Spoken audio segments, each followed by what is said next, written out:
Seems impossible. How could you justify giving a drug to treat aggressive behavior in 5-year-olds?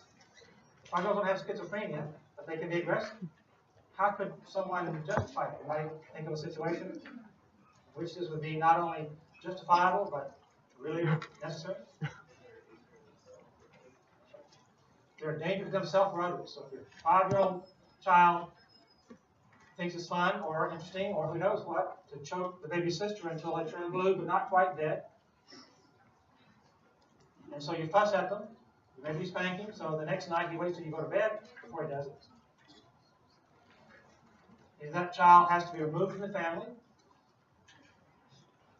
or maybe you treat the aggressive tendencies. It's not a decision made lightly, but sometimes it is justified. So these are drugs like that you I suspect know about, like Risperdal, Abilify, and their friends. These are drugs that block dopamine receptors. We don't care about D1 and D2. The number's not important, but dopamine is important. So drugs that block these dopamine receptors treat aggression and schizophrenia. And contrary to popular media, schizophrenics are rarely aggressive. Sometimes they are.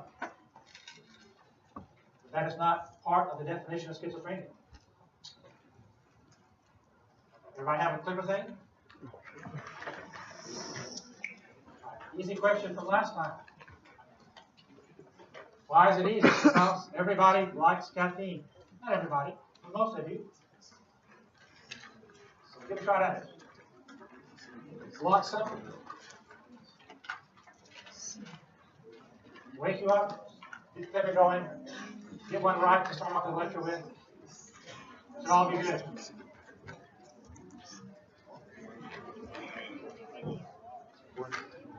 Likely test question also.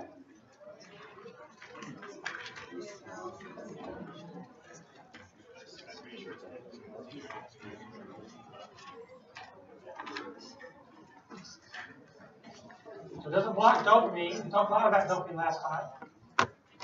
What's a drug class that blocks dopamine? Neuroleptics. Previous slide, right? Previous slide. And acetylcholine is not true. Caffeine does not affect acetylcholine directly. All right. So adenosine. Adenosine is the brake. Catecholamines are the gas. The brain does both at the same time. Caffeine alters that by removing the brake. Adenosine is the brake. Caffeine removes that, and you speed up. That's why it's a stimulant. So logically, it's pretty simple. The most popular class of drugs in the United States, besides the statin, are the antidepressant classes. When we talk about depression, we'll come back to how these drugs work again. At one time, we talked about them several times, but we're not. Back in the early 50s, it discovered that some drugs called monoamine oxidase inhibitors. That's a mouthful, right? And yet, the term tells you everything you need to know about it. Monoamines. So I never forgot. What are the monoamines? Well, that's the catecholamines and the indolamines. That didn't help. What are the catecholamines? Well, that's those three guys that are made from each other, the sequels. Dopamine, norepinephrine, and epinephrine, of which epinephrine does not occur in the brain. And the indolamine is just one. Serotonin. So it's catecholamines plus serotonin. And these drugs block the destruction of those monoamines. They block the destruction. Does that give me more or less?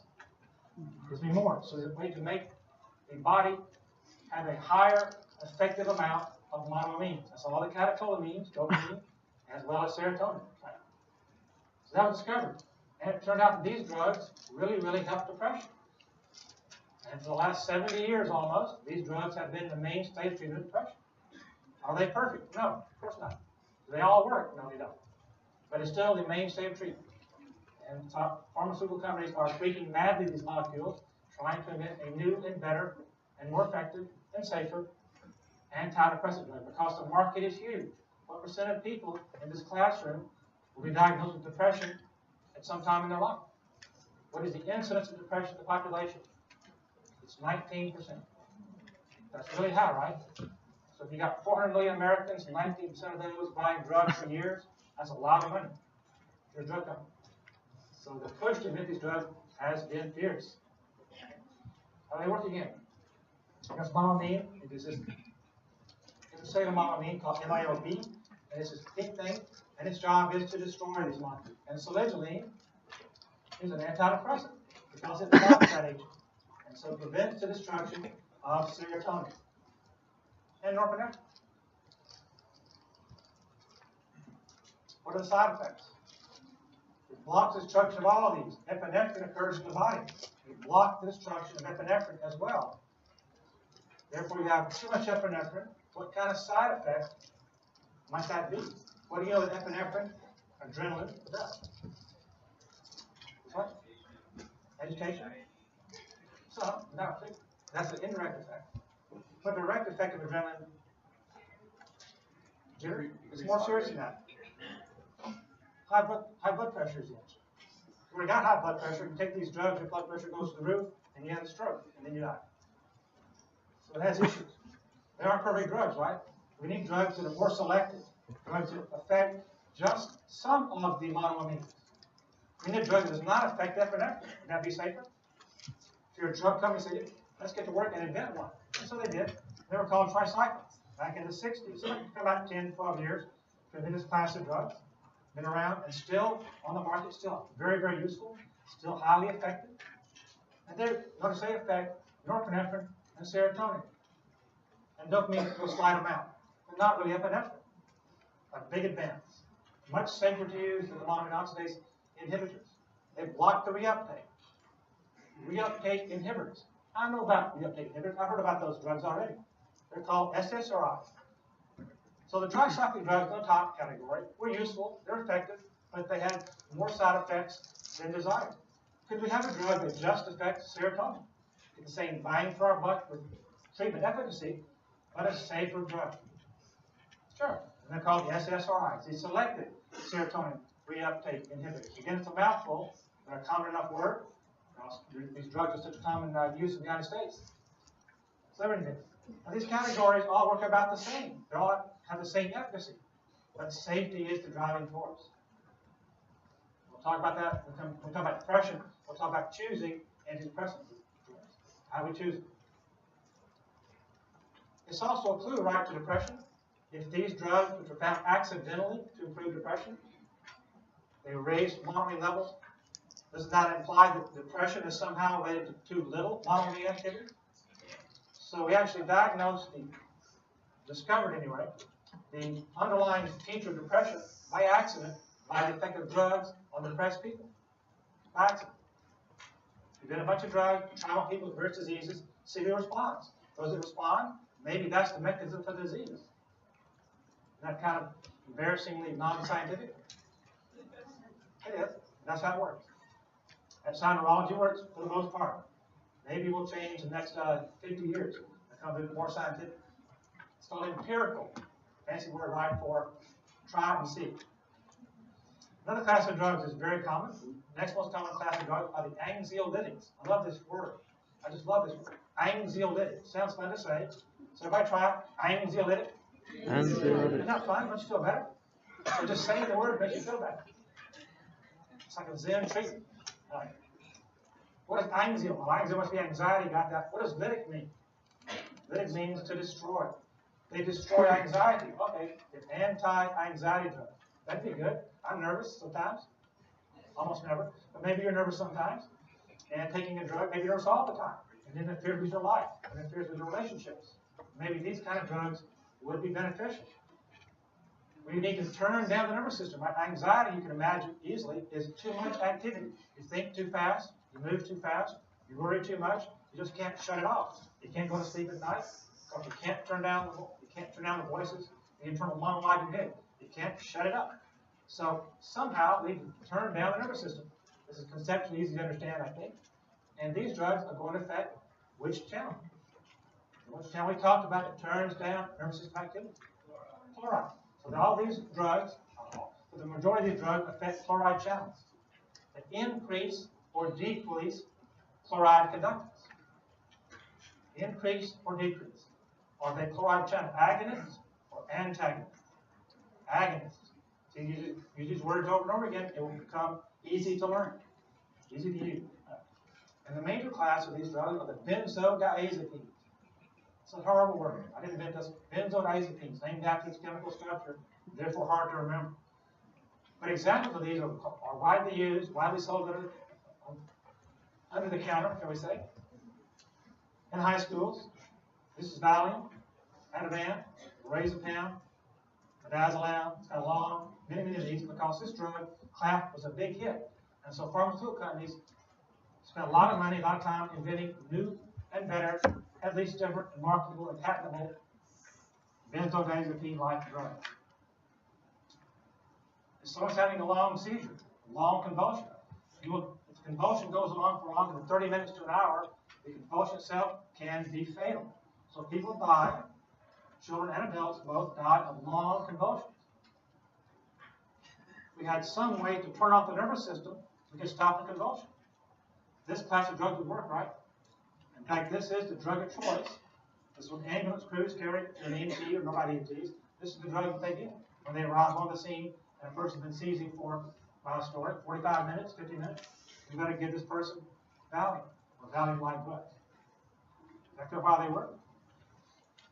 You increase chloride conductance, and the cell stops firing. We mentioned this last time.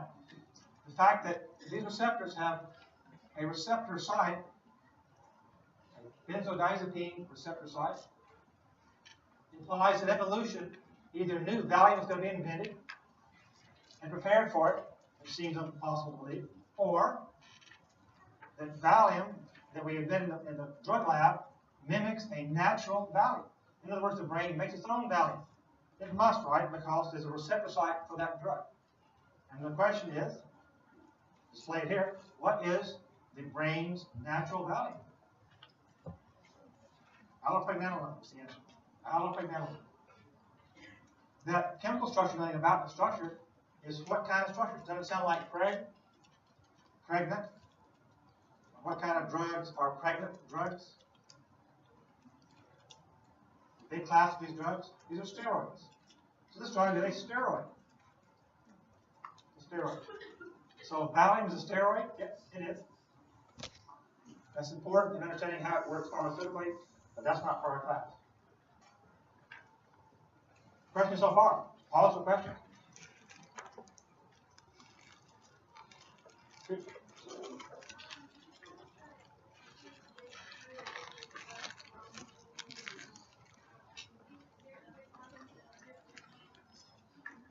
The question is about the cause of depression. Monoamine activity being low is the cause of depression. Another question, is that it, or is there some other explanation? There must be some other explanation because the drugs don't work to everybody. But we talk about that when we talk about depression. So we have to postpone that till we do emotional disorders. We'll need the slide to do that. We'll look ahead and see. Yes? They do. Isn't that weird? Why don't they work immediately? We're going to discuss that when we do depression again. Why the drugs take a delayed time. The benzodiazepines, though, don't take a while. That's why you come to somebody's house who's having a convulsion, give them the drug, and it works in 2 minutes. So some drugs work immediately. Some drugs take 2 weeks to 4 weeks to kick in. Why the delay? We can answer that question when we talk about depression.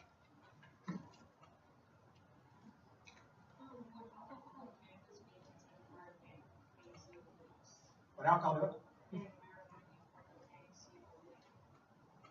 Our question is, we haven't done alcohol yet, so, but the answer is yes. Short answer. The question is alcohol and similar drugs anxiolytic? Do they reduce anxiety? Do people drink and get nervous and feel better? No. We're going to alcohol in a second. All right. So barbiturates, barbs are depressing. Good name for it, right? And then you say, it's the same slide as last time. Yep, it is. The barbiturates also affect the very same receptor, the GABA receptor, the chloride channel. And barbiturates increase or decrease chloride conductance. Well, they're depressants. They probably increase chloride conductance, cause the cell to be more hyperpolarized, therefore less likely to fire. Depressant, inhibitory. And they do so by a couple of mechanisms. By affecting chloride, they also affect sodium channels. They kind of do it both ways.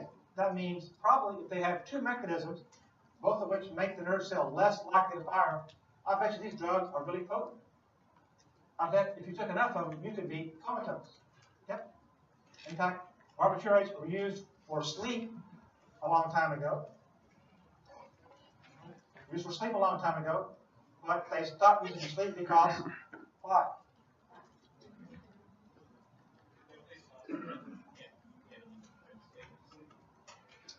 Yes, that's a subtle effect. They have a more severe effect. They're addictive. And if you take too much of them, you become comatose. Sometimes being in a coma is bad. Sleep is one thing. Coma is a little more than I bargained for. It's a dose dependent effect. So if you take 2, you're sleepy. If you take 4, you're comatose. That's kind of dangerous. So the barbiturates are not great for sleep. If you do sleep, we'll come back and talk about those things in detail. The main use now is for anesthesia. When you want coma, you want coma. So barbiturates can be used to put someone in a coma for surgery, for example. Outpatient surgery, drugs are used. And epilepsy. A long convulsion. It can be fatal. I do everything I can to stop it. The benzodiazepines work. This drug affected the same ion channel, but even more so because it also affects sodium channel. Probably the even more potent drug to stop seizures. And it is. Oddly, I think it is odd, this drug, barbiturates, is the drug of choice for newborn babies with epilepsy. Little tiny babies, this big, premature babies, called phenobarbital. That name you have to know it. It's a barbiturate. A joke about barbiturate. I do like a joke.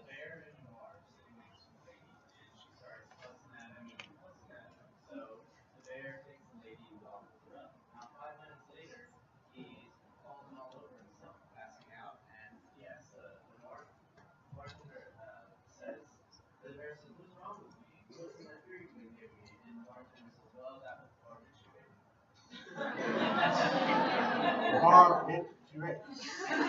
Her name is Barb. That's good. That's a new one, actually. Yeah. That's the On my bitch. list. Now, alcohol. So, the most commonly used drug in the world is caffeine. Well, alcohol. They don't need to be. Alcohol has interesting effects. It's a very, as biologists, as neuroscientists, it's a nasty drug. Nasty why? Because it affects what? Everything. That makes it hard to study because what does it affect? It affects everything. Everything affects everything. But similar phenomenology of alcohol is something you've seen if you've been to a bar before. If you haven't, you have my permission to research this weekend. Go to a bar, you can observe, right? You don't drink anything, you do a glass of water, and watch the people get drunk because it's fascinating. I love to watch people, and I enjoy going to bars and watching people get drunk. I don't drink myself, but I enjoy watching other people. Right? So low doses, what happens? Your friends sit down and they have their first beer. They have their second beer. What happens to a conversation? It gets loud. It gets a little bit on the odd side, a little rude. They tell jokes that they should not tell in public. Because they've got reduced social effects. So obviously the feeling is, well, if 2 beers make me feel wonderful, then 4 beers will make me feel twice as wonderful, and 12 beers will make me feel 6 times as wonderful. Yes? And so that's why people keep drinking. The problem is alcohol does not work that way. It does not work that way. But alcohol itself is a brain metabolite during intoxication, brain metabolic suppression. It's a downer. It's like a barbiturate. So I knew that because on that previous slide you showed us twice, there's a picture of alcohol receptor, an ethanol receptor on the chloride channel. It's probably going to act just like a barbiturate and just like Valium. So alcohol is a cheap, readily available, legal Valium. Right there. Is it addictive? Of course it's addictive. Just like Valium is addictive. Just like the barbiturates are addictive. All right. So with that 12th beer, they're not even out. They're now asleep. They passed out. So in high doses, alcohol is a downer. So how can we biphasic? How can we have a drug that in small doses is an upper and in high doses is a downer? Does that seem paradoxical? It is. Because alcohol affects more than one neurotransmitter. That's the reason. Not just one, in fact, almost all of them. So there's a person who's sitting down, having beer, and they're drinking. This is a course of time. The alcohol level is rising all the time. And the first few beers It's disinhibition, relaxation. I feel better. I talk louder. I tell jokes I shouldn't tell. Disinhibition. So I keep drinking. The molecule, the transmitter affected at small doses is dopamine. This slide is good to memorize the rest of the semester because look at this link of these neurotransmitters. Think about drugs that you take, legal and illegal, and how it affects this particular kind of pathway. We're going to come back to this a lot of times. So dopamine is affected first. And obviously people like the feeling of this disinhibition. People enjoy the feeling of being disinhibited. There's something about this activity of dopamine that's very reinforcing, that people pay big bucks to do. Right? So they keep drinking. In higher doses, alcohol affects GABA receptors. What is GABA? GABA is that inhibitory thing. So GABA is going to slow the brain down. So I got part of the brain being active, and part of the brain being slowed down. Think about people who are kind of drunk. What do? How's their coordination? How's their driving ability? How's their typing speed? How's their texting ability? It all goes down, right? Their motor coordination begins to be impaired. Activated GABA. They feel great, feel wonderful, but my motor skills aren't as good. That's a dangerous combination, unfortunately. I can drive. I'm not that drunk. If you keep drinking in high doses, this is frat party, right? We're now at hazing party kind of levels. A fifth of vodka in an hour, a quart of vodka in 2 hours. That kind of alcohol. You begin to activate NMDA receptors. Does anybody remember from last lecture what happened? We activate too many NMDA receptors, the glutamate channel. Remember Trey? Excitatory death, excitotoxicity. And this is why people die of alcohol poisoning. This is the mechanism of death. They die like Trey died. We've had mild head injury. Is that clear? Any other one? Here's another partial list, right? Partial list. So, same kind of information on a different slide because I think it's important enough because alcohol is such a widely used drug. It affects glutamate. In low doses, it affects glutamate. It inhibits glutamate activity. Glutamate is an excitatory neurotransmitter. It both stimulates dopamine and inhibits glutamate. That's at GABA, as I showed you. It's a GABA agonist, increased binding of GABA. And those two things together, you're going to just describe. You've got feeling great, but poor coordination. I feel great, but I'm poorly coordinated. Alcohol makes you feel good for reasons other than dopamine. It affects things like cannabinoid receptors. We haven't talked about yet. Cannabinoid. Well, what do you think it is? What is cannabis? Marijuana. So alcohol affects, I get a marijuana high from alcohol. Yep. Isn't that cool? Opiates. So if I drink beer or wine or whiskey, I get a heroin-like rush. Yep. I begin to see why alcohol is such a popular drug. I get a little bit of marijuana, a little bit of opiate, dopamine activity. This is a fabulous drug. Fabulous drug. It has side effects, right? It has problems. And one of these, if you're addicted and you stop drinking, this is paradoxical, right? If you stop drinking, you have what are called withdrawal seizures. This is an addict. This is people who are addicted to alcohol. This is not people who drink on the weekends. Drink every day, large amount every day, and for some reason they stop drinking. Why might they stop drinking?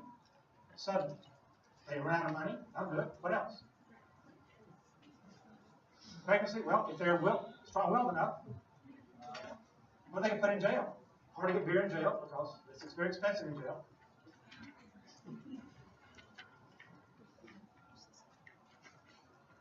Can you see why they have seizures? It's a complex kind of, it's a subtle thing. Why do people who are drunk from alcohol have seizures? A compensatory. The brain tries to defend itself against the alcohol. It's a concept that's really important. It applies to almost all the drugs we've been talking about this semester. The brain is happy where it is. It does not really want to be, as it's seen, assaulted with alcohol. And so it does what it can to protect itself. It can't do very much. But one thing it can do, if you chronically inhibit glutamate, I know, I'll just make some more glutamate receptors. Is that right? The drug, alcohol, blocks glutamate, I'll just make some more. Okay, well, as long as you're drinking, you've got alcohol inhibiting those big glutamate receptors. Oh, what if you stop drinking? You've got too much glutamate. And glutamate is the most common excitatory neurotransmitter in the brain. I remember that. Too much excitation in the brain causes seizures. That is the link. Like this. Partial component. Next, we see a brief verbal cry while the arms and legs stiffen in the tonic phase. The patient's facial expression is a contorted grimace. This is EEG down here.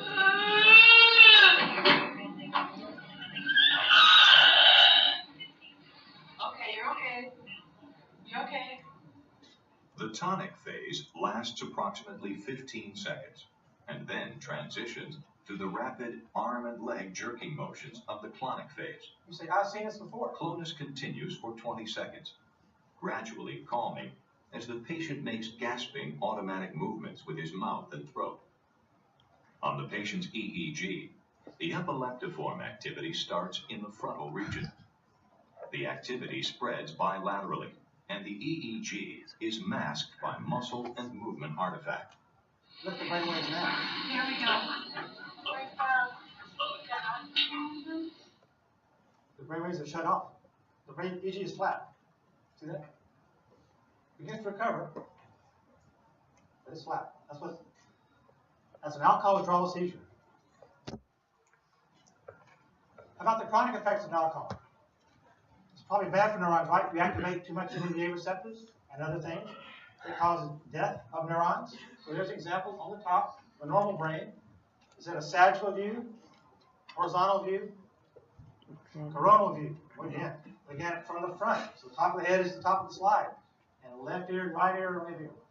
Compare the sides, compare the black space here with the black space here. The ventricles and the alcoholic are larger. Ventricles are the fluid-filled spaces inside the brain. Why does alcohol make them larger? Does something the ventricles to make them larger? No.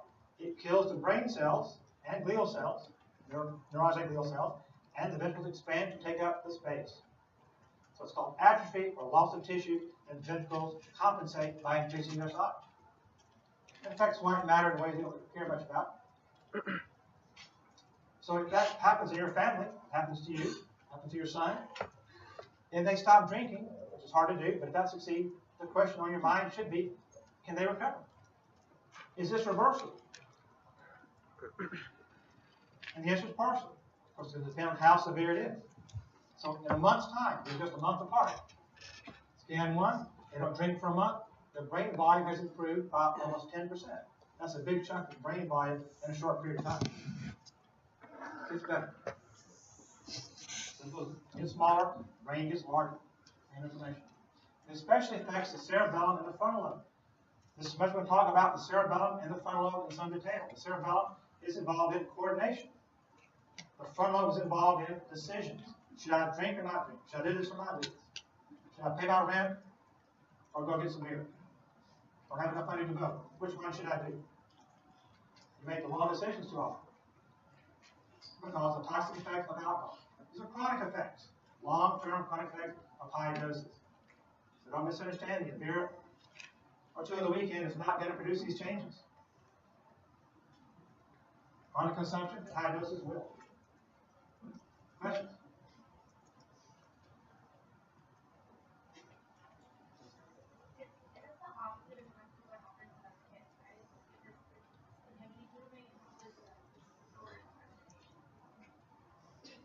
In alcohol poisoning, high doses of alcohol, it activates NMDA receptors directly, just like drug. In low doses, the opposite happens. That's a subtlety that didn't really explain very well. But other questions? Yes?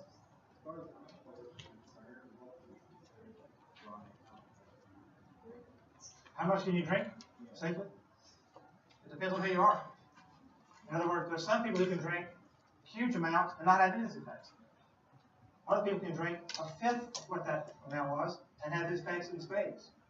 So it must be something different about the individual's genetic response to the alcohol, right? So would you like to consider to be, if you think kind of being alcoholic, you might want to go and have your blood tested, have your genome run. You can't do this right, but it's coming. The next 25 years will be available. And find out whether you can safely drink huge amounts of alcohol or not. Or you could just fine do it. So we don't understand the genetic difference. We cannot predict a given person whether they're going to be badly affected or mildly affected by alcohol, or marijuana, or cocaine, etc. That is the shift of medicine now to become individualized medicine. You've heard that term, maybe. That's what they mean. How I can respond to this drug, either legal drugs like alcohol, prescription drugs like Adderall, Ritalin, cancer drugs, life-saving cancer drugs, based on my genetic makeup. Yes? Does alcohol affect what? Can alcohol affect, of course. Alcohol can affect the genes too.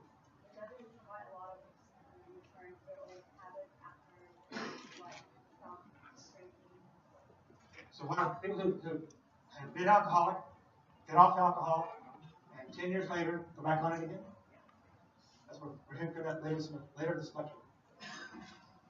Get that far. The questions are good. You might think this child is cute. He is cute, but to a neurologist, just a child neurologist anyway, he's got all the features of fetal alcohol syndrome. His facial appearance is diagnostic of fetal alcohol syndrome. There's no other test. There's no brain scan or blood test. It's diagnosable by the facial features of the child. Okay? In the picture, that's what they are. Can you see some of these in this child here? In fact, you can see almost all of them. I'll point out a couple of them. He's got a small head. Small head is called microcephaly. Same thing, right? Small head, microcephaly. We'll discuss that on Tuesday, how that occurs. But alcohol injures forming brain cells in the womb. That's not good for development, not good for learning. ADHD is high in these children. Learning disabilities are almost universal. Others, facial anomalies. So the same thing that forming the face in development is also contributing to forming the brain. So facial dysmorphisms, facial irregularities, as this slide lists, are markers that the brain did not form normal either. So is that clear? You can't see the brain directly, but we can see the face very, very closely. Facial dysmorphism increase the chance of brain dysmorphism or abnormal formation. And alcohol is the culprit. Remember, some pregnant women can drink a fifth of whiskey a day and not have this. Others can drink 2 shots of whiskey a day and have this.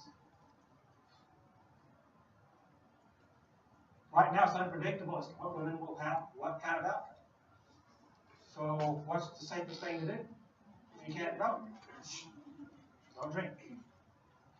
Does that mean, though, that if you had 2 glasses of wine in your first trimester and your child has learning disabilities, that alcohol is the problem? Almost for sure not. Almost certainly not.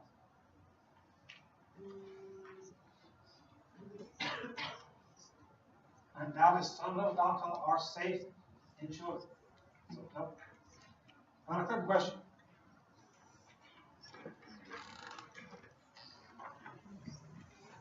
Barbs are sedated because they are eaten by bears.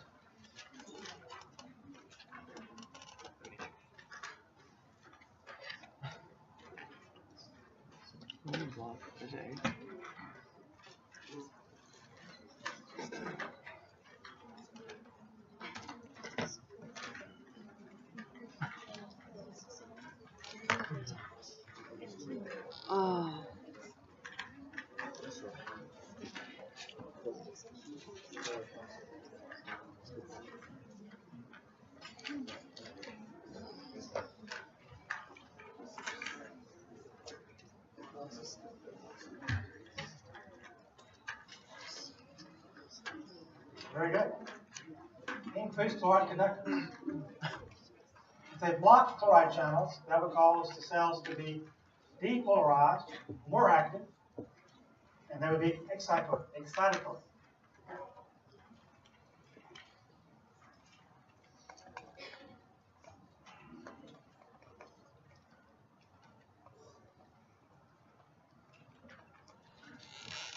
Closely related group, right, to alcohol and the opiates. They're both depressants. They both act via GABA receptors. And just indirectly. Opiates have their own receptors too. Remember the endorphins, dynorphins, enkephalins. We talked about those at the very beginning of last lecture. They're popular in the press because they're very popular on the street. Heroin, right? OxyContin. And it's Vicodin. It's changed the way Texas prescribes drugs now.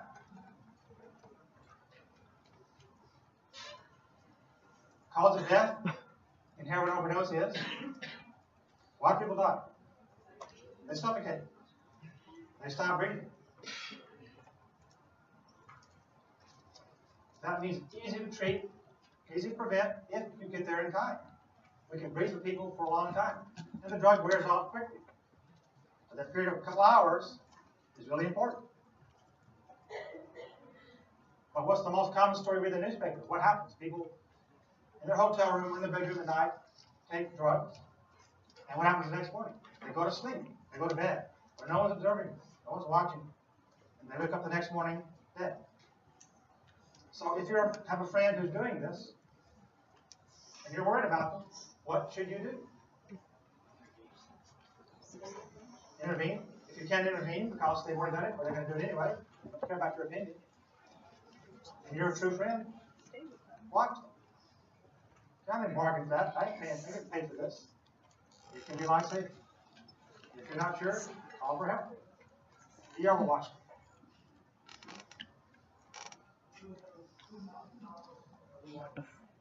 The question, would do mouth-to-mouth resuscitation help? The answer is, you'd have to do mouth-to-mouth for 4 to 6 hours, and you really can't do that. Well, while the ambulance is on the way, yes. While the ambulance is coming. If you know how to do mouth-to-mouth resuscitation, that would be useful.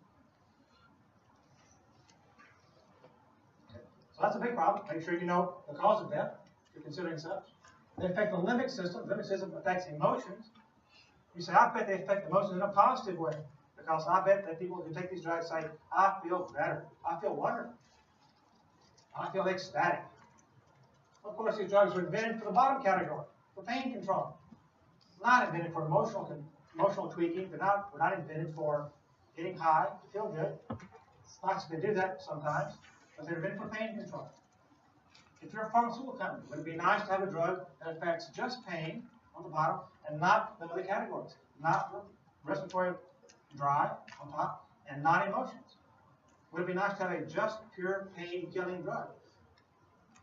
Yes. We don't have any of them. And it's not for lack of trying. And I bet one day we'll have them. There's so much money to be made.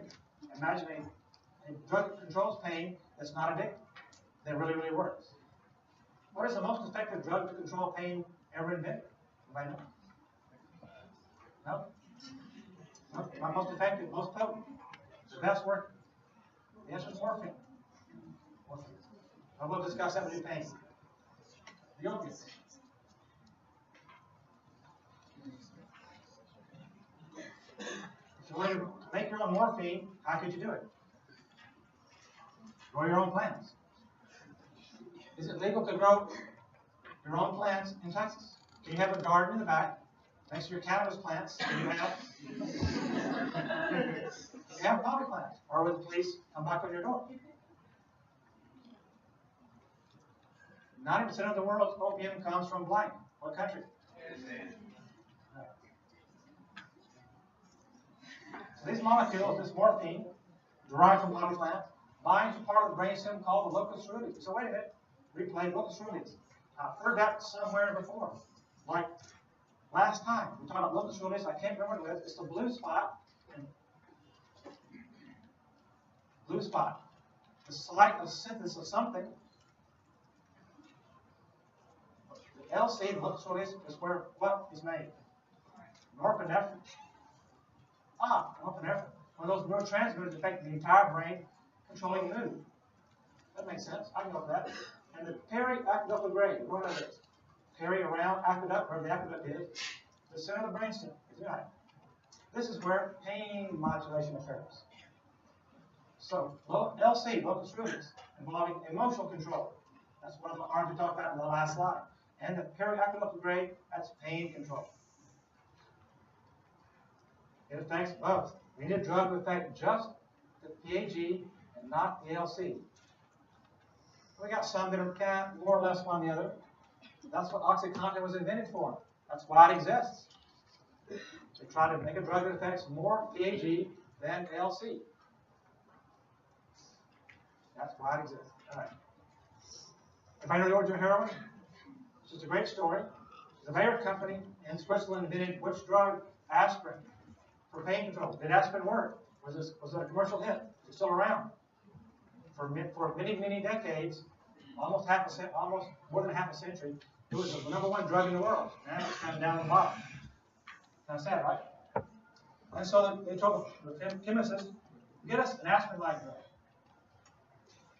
So codeine was invented. Does codeine work for pain? It does. Codeine is a good drug for pain. But what problem does codeine have that aspirin does not have? It's addictive. So now, they said, we got a lot of people on codeine. That's good. We sell lots of codeine, but the government's getting on us for selling an addictive drug. Can you make us a drug to get people off codeine? And so they invented one. They're going to get people off codeine called heroin. Did it work? Did people who were codeine addicts stop taking codeine and take heroin? Yes. It worked fabulously. Rushed to market in 3 years of time. 3 years. And they are still, the company is still very embarrassed by this. It's almost 100 years ago. It is now 100 years ago. And there's a picture of the model here. Right. Let's make a practical talk on this.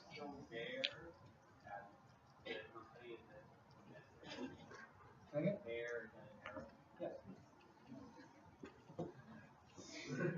And it sold, it was a big sell for a weird time, but then it got to be illegal and they don't sell it anymore.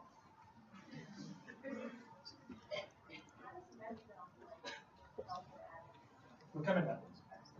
So probably next time. All right, another case. Middle-aged man found down driving a house about 3 blocks from Methodist Hospital. You mess her eyes and examine his comatose, and people's are tiny. And EMTs who have been doing this more than 10 days say, I know what this is. They want to make a diagnosis. That's all they know. They put an IV, and they get a drug called naloxone. Here's naloxone. And it rouses, open up. And the question is, what's the diagnosis? The EMTs know what it is. They haven't had any. They knew what it was, probably walked up, and they approved the diagnosis by giving him naloxone. How do they know what it is, and what is it? Pinpoint people's diagnostic of opiate intoxication. Opiate intoxication, a comatose person with pinpoint pupils is universal. And they gave naloxone because they knew it was opiate intoxication. And he got better. Therefore, what kind of drug is naloxone? Opiate agonist? Opiate antagonist?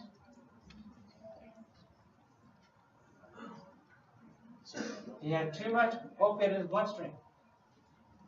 This drug makes him wake up. Antagonist, right? All agree antagonist? That's what it is. And it was a drug of choice these days. OxyContin. And here's a link, if you like links, hyperlinks, for opioid overdose treatment.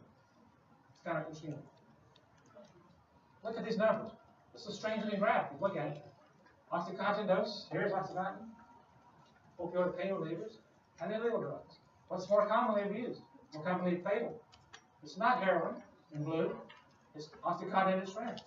And look at the ages. You might think by reading the newspapers that the most likely age for someone to die of heroin overdose, OxyContin overdose, is when they're 25 or 24. How old are they? They're my age. Why?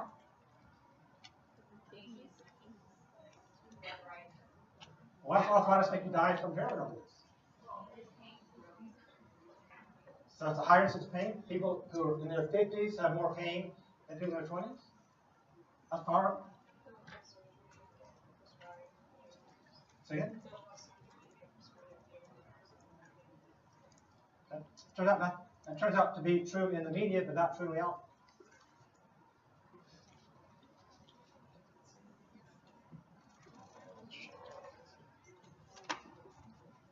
That's where you are, right?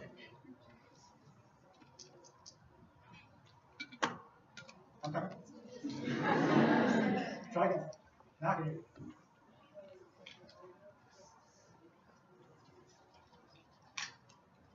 So maybe because of being older, the respiratory suppression is more active. The respiratory system is more vulnerable.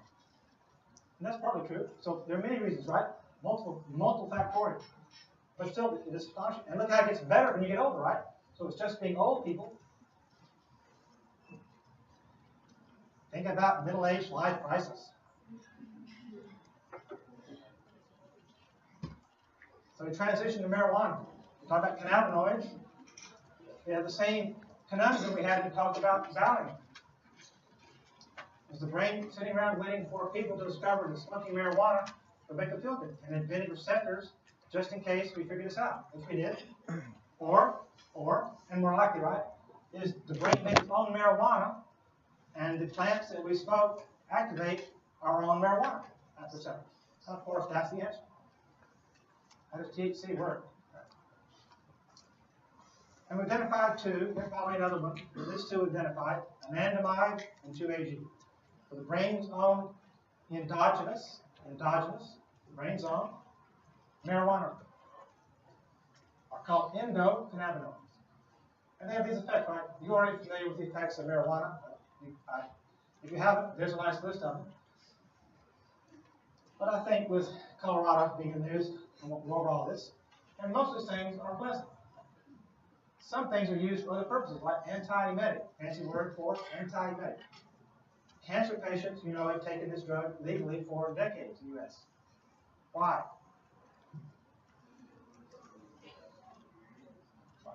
Anti-emetic is the anti-vomit. This blocks the part of the brain called the erythrostroma that makes you puke. So there are lots of endocannabinoid receptors in the erythrostroma. It's a puking center. And these drugs can activate that.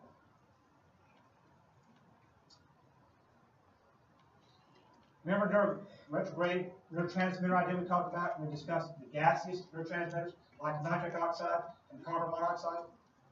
The endocannabinoids are the same kind of thing. You make them, but you can't hold them. You can't store them. You make them, and they diffuse. They're lipid soluble. They just float right through the membranes, just like nitric oxide does. You synthesize it on demand. You make it when you need it, but you can't store it. So what does that tell you this kind of molecule is going to be doing? What's its regular role in brain metabolism?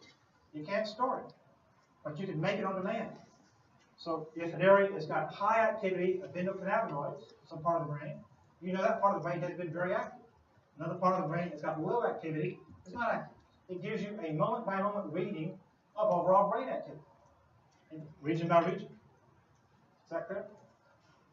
It's like a speedometer. How fast am I going right now? It doesn't tell you how fast you were going an hour ago. It's right now, how fast am I going? Right now. The endocannabinoids are like that. How fast am I going right now? Time length. Time length. Because you can't store them. Was this drug, look at one of the, somewhere up here it says, oh, here it is. These drugs stimulate appetite, right? Which we call the munchies. I've had that for 50 years. So the munchies are provoked by this. If they provoke appetite, and I'm a drug company, could I invent a drug that blocks appetite, that blocks endocannabinoid receptors? Would that block the munchies, and I can help folks to lose weight? Is there a market for that? Can I make money with a drug that makes people lose weight? And so they sold them. And marketed, at least in England, but not in the US. And they took it off the market because it's an endocannabinoid antagonist. What does it do to mood? Does marijuana make you feel good or bad? Good. If I take a good antagonist, I feel bad. I might kill myself. Have a little bit of depression, take this drug to lose weight. So suicidal ideation, removed from the market. Is there still many, many tens of billions to be made? If you're a drug company, can you go back and tweak this molecule and try to get it not to affect mood as much as appetite? You bet. And they are. And the drugs in clinical trials right now. So maybe in a year or 2 or 3, we'll have the chance to take this drug in the US. If you want. All right. 7,000 years ago. We're learning the same thing over and over again. Cannabinoid receptors This is more detailed than you need to know. More detailed than you need to know. So don't memorize this unless you're really bored. I'm not going to ask you about this picture. This you already know about. Cannabinoid receptors, things involving emotion, memory. Does marijuana usage impair memory? Slightly, not dramatically, but some effect you can show. Not a major effect. Time perception. If you smoke 2 joints, can you gauge time very well? The answer is no, you cannot. You haven't done this, not yourself of course, but what you've seen your friends do. Nicotine. Here's a popular drug. We've already talked about nicotine before, yes? We talked about acetylcholine receptors, nicotinic acetylcholine receptors. This is the side of action of this. Now here's a wrinkle in our story so far. We discussed that nicotinic receptors were in the periphery. It causes muscle twitches, and cigarette smoking sure does make your muscle twitch. And I just got that. But also, why, if it's only in the periphery, why are cigarettes addictive? Because it affects the muscles. That's not involved in addiction. Why are cigarettes addictive? It's got to be brain things somewhere, right? Therefore, there must be, logically have to be, your grandmother knows this, there's got to be nicotinic receptors somewhere in the brain. They're a very localized and important region, which we've seen before. You've seen this graph before. They're right here in the ventral tegmental area. You say, I remember that, the VTA, that's where what neurotransmitter is synthesized. Starts with a D, same letters A. Dopamine. Abbreviation. So if I smoke cigarettes, I stimulate dopamine synthesis. And I feel good. In fact, now I feel that I'm addicted. If I stop smoking, I feel bad. I have craving. That is the link. So why start smoking to begin with? Because the first time you smoke, you don't feel very good. But if you're persistent, you keep at it, you can become addicted. If you work at it hard enough, you can achieve a goal. Not a great goal, but you can achieve one. It's nice to achieve goals in life. So why do people start smoking? Complex question, right? But it's still cool after all these years, right? Isn't that amazing? But you may notice statistically that the rate of smoking in high school kids and younger is at the lowest level since they've been recording these data. Less than 19%. You also should know that the incidence of smoking is twice, almost twice what it is in people that are rich smoke half as much as people that are poor. So correlation, not a causation. Exactly. Right there. Rich folk, high income folk, smoke half as much as low income folk. Maybe it's the cost of cigarettes. I think not. So why is that the case? I don't know. I don't know if this is true, but I said that like using a nicotine is hard as one from like heroin. Yep. I guess my question is, since both files like are released as local, Yeah. why? I guess why would it be that heroin would like make you feel so much better than being like if you don't feel one that feels more than the other? No. It just tells you that the addictive mechanism, the addiction part of it, is not directly related to the potency of the drug. We're going to cover that maybe today. Maybe not. All right. So they worried about nicotine. Now, e-cigarettes being on the market, the health risk of cigarettes is primarily the stuff besides nicotine. It's the other junk in it. All right. The statistic should, I'm an idealist myself, so I think this statistic should get people on campuses worldwide on tirades against people that make cigarettes and people that smoke cigarettes. It should be protested because if you want to do good for the world, you want to improve society, you want to improve life, the single most preventable cause of drug in the world, death in the world, is smoking. So if you want to bang for your buck, your volunteer buck, get people to stop smoking, by whatever means it takes. I don't advocate overthrow the government, but it ought to be a huge, high-level issue, and yet it's not. If you form a group, anti-smoking group on campus, nobody would come to your meeting. It's not very sexy, right? It's not very interesting. And yet, you want to do people good, this is the best way you can invent. If you want to improve the most number of lives with your efforts. That's my soapbox. I can back off of it. But heroin overdose, if you want an anti-drug, people join that group. But look at the difference. 500,000 to 400. Humans are not logical, right? We're human, we are not logical, and don't pretend to be.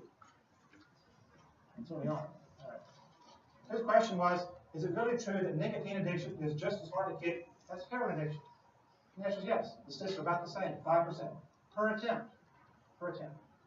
That's kind of discouraging, right? 5% my chance of getting off every time I try to stop. But if you keep trying to stop, you increase your chances, right? You keep trying to stop. But nicotine, objectively defined, is just as addictive as heroin. Why is one legal and supported by the federal government in terms of subsidies, and one illegal? Is it political? Is there some other reason we should accept that as a society? Should we change this law? We vote for folks that make the law. It's your decision. So by 5% and after that, mean like Yes. Getting off. By any means, try. It's your overall statistic. Yes? When people are said that addicted versus non-addicted personalities, how does that play into that? That's a hand waving. There's no saying addicted personality defined otherwise. That's a difficult question. Why don't you ask me after class? But we're going to talk about addiction very soon. So maybe I'll answer it when we do that.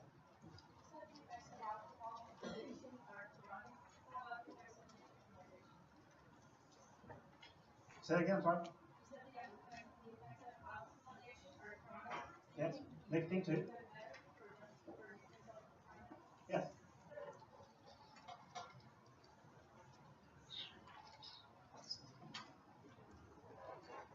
Easy one, right?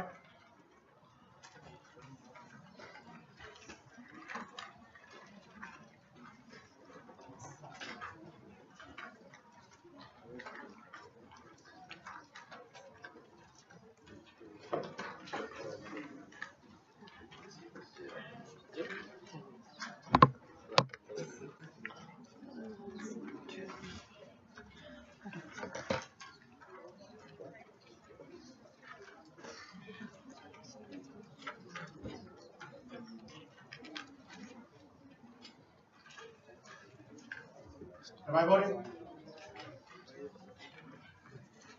Vote early, vote often. I struggle.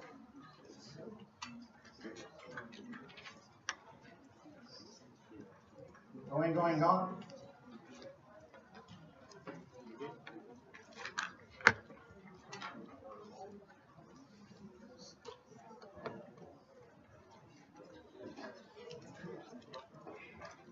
Alpha-gamma is the answer. Anandamide is the endogenous. Okay, not opioid. Anandamide is the endogenous. Marijuana. I'm going to say teaching child movies. It's not. So a drug has had a up and down course in our society. Right now, cocaine is on a descending, thank goodness. As opiates have taken over, they're rising, cocaine is falling in its popularity, that's good. You know, I expect, that cocaine taken by the Peruvian Indians who raise the stuff to sell for pennies, chew it to make themselves able to work longer, and it's not addictive. They can fly to New York to sell their product, not have any coca leaves to chew for a week, and be perfectly fine. So why is that? Why is cocaine, the purified extract, addictive, and coca chewing is not? It is the same molecule. So partly it's the dose and the method. Right. If you chew things, it absorbs slowly in the bloodstream. If you snort it or inject it, it's absorbed rapidly. And that's why people snort cocaine. They could take cocaine by mouth, but they don't get much bang for the buck. It is the route of administration that's important.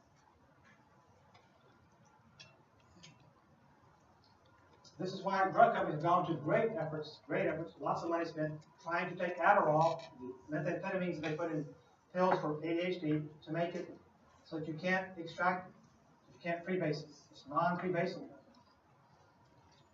non-extracted. Because Adderall, taken as a pill, is not addictive. Adderall, taken in the snort and injected, is addictive.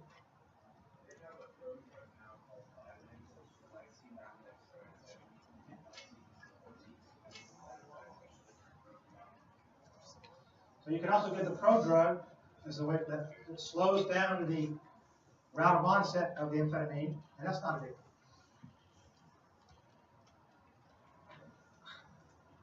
Right. That's amphetamines. How does cocaine work? You asked. You didn't ask, but I was going to tell you anyway. It blocks motor transport. You say, block transport. Didn't we just talk about that a minute ago? We talked about the antidepressant drug. Would cocaine be an antidepressant drug? It has a very short half-life. It works great for a few hours, and then it stops working. And it's addictive. But it works. It's just not usable clinically, as you can tell. This molecule we're going to come back to later in the class, CART. If I can say the whole thing, you can say CRT, CART. It's a drug, it's a molecule, transcript, produced by the ingestion of Adderall. I've heard of Adderall. Maybe I take Adderall. Well, your brain makes CART when you take Adderall, as well as crystal meth too. And it suppresses appetite. Ah, that's why people take crystal meth aren't hungry. If I'm a drug company, can I invent some CART-like drug to suppress appetite? Would that make billions? They're in the pipeline. If we talk about hunger, we'll talk about CART later. How in the brain CART works. Where in the brain it works. Here's cocaine. Don't try this at home, right? And metabolic exhaustion. See there. Amphetamine and cocaine are almost the same kind of thing. They have very, very similar clinical effects. They're both addictive. They differ in a very slight way, and this is not even an absolute way. Amphetamine is sort of like a super cocaine. It has two mechanisms of action. Two. It blocks reuptake, just like the SSRIs, just like cocaine, and in addition to that, it does another thing. It increases the release of catecholamines. So you block reuptake and you release more. So amphetamines are really potent drugs. Small doses cause big effects because they have two mechanisms of action, both which stimulate the monoamine system. They're a monoamine agonist, therefore. Increase release, block reuptake. The amphetamines. And you know the effects, right?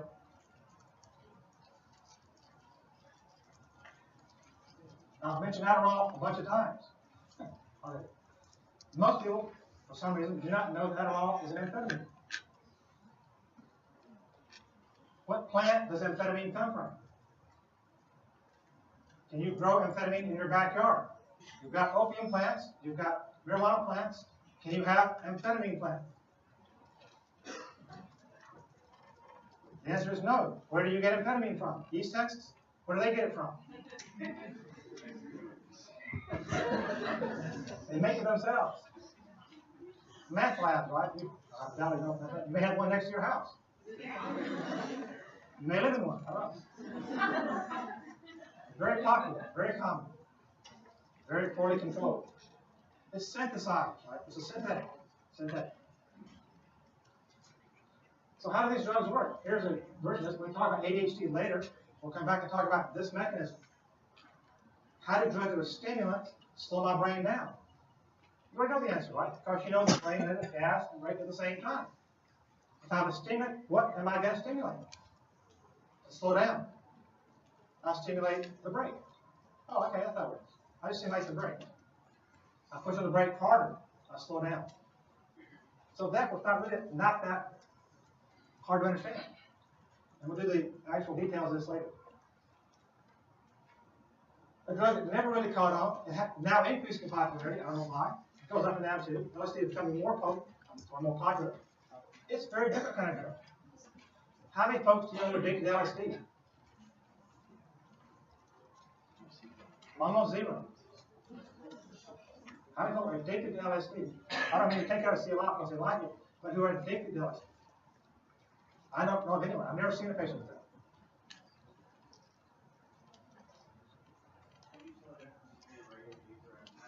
How do you know if you're addicted? Or if you know it? How do you define addiction? This is a great question.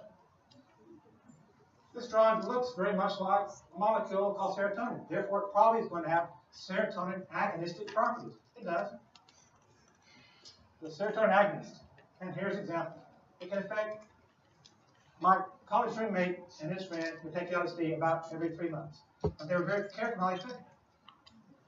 They would get up Saturday morning about noon or so, college hours, and take LSD. And spend the rest of the afternoon walking around campus, looking at the buildings. The buildings get big, they get small. They turn purple, they lift off the ground. They had a very pleasant afternoon walking around looking at buildings. It was okay. Except one day they decided to drive from Athens, Georgia to Atlanta, Georgia. And that was a problem because when they got to Atlanta, the drug, I guess, really kicked in, and they couldn't tell what color the traffic lights were. They couldn't tell the light was green or red because it was purple. And do you go on purple or do you stop on purple? And they couldn't tell. So what they did, they came to every intersection, they stopped. If cars were coming, they stopped. If cars were going, then they would go on. So they followed the car. That's a bit dangerous to do. They realized that was stupid and they didn't do that. So it causes special sensory overload. It causes synesthesia. Synesthesia. I'll talk about synesthesia later in this class. There's examples called the crossing over. That's synesthesia right there. Is this addictive? Does it affect dopamine in a big way? No. So a commonality between everything we talked about so far affects the monoamines, especially dopamine. Here's a drug that does not really affect dopamine prominently. It's not addictive. You already see the clue, right?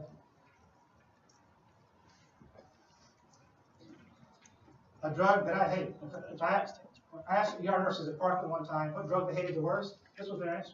They hate PCP patients. Why? Because they're unpredictable. They are depersonalized. Things are not real.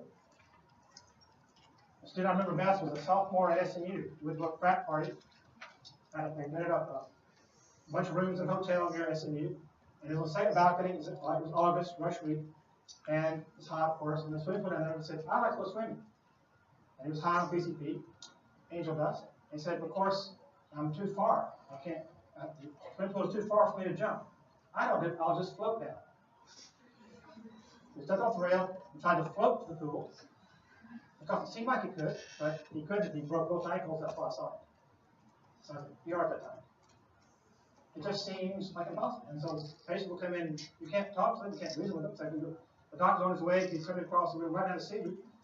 And said, well, he's not here yet, and attack the nurse. It's irrational. Unpredictable. A bad drug. I just hate this drug. Okay. How does PCP work? Yes?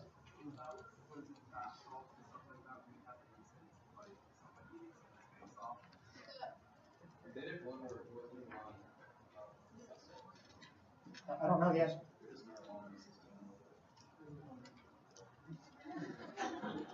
But when I read the paper stories about people who do things that are just unreal, I assume they have PCP on them. Depersonalization. Remember the SMU student? You got it down. All right. How does this drug work? It blocks glutamate receptors. It blocks them. They're NMDA receptor antagonists, therefore. Antagonists. They block it. And it screws them up.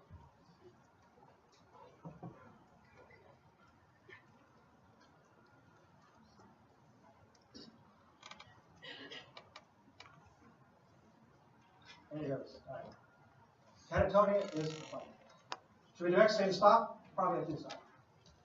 XA is an important analog because it's widely sold. Rays not as popular as it used to be, right? Any rays this coming weekend, did you know? Or you don't find out till the minute before? XA affects almost exclusively serotonin. And there's some misinformation about XA on the internet, like everything else. It's not a great drug. It's not as bad as some things you might read about because some things are erroneously reported. But serotonin is kind of drug. It blocks 3-uptake transport, just like you'd expect. It's an amphetamine analog. And we know that amphetamines block reuptake of the monoamines. This drug is particularly effective for serotonin. It causes more serotonin. It also causes more release of serotonin. Well, it's an amphetamine, right? That's what they do. They block reuptake and they increase release. I got that. This particular molecule is a serotonin kind of drug in particular. And it also affects oxytocin. So why do people take ecstasy? When they take it, not you. When your friends are taking ecstasy, why do they take it? What do they say? I went to the rave and I took ecstasy and I felt what? I felt love. I was part of it. Everybody loved me. I love everybody. We bonded. Perfect strangers. That's a wonderful human feeling. That is oxytocin. When we talk about hormones, we'll come back and talk about oxytocin per se, and why oxytocin makes us feel that way. And it's linked to autism.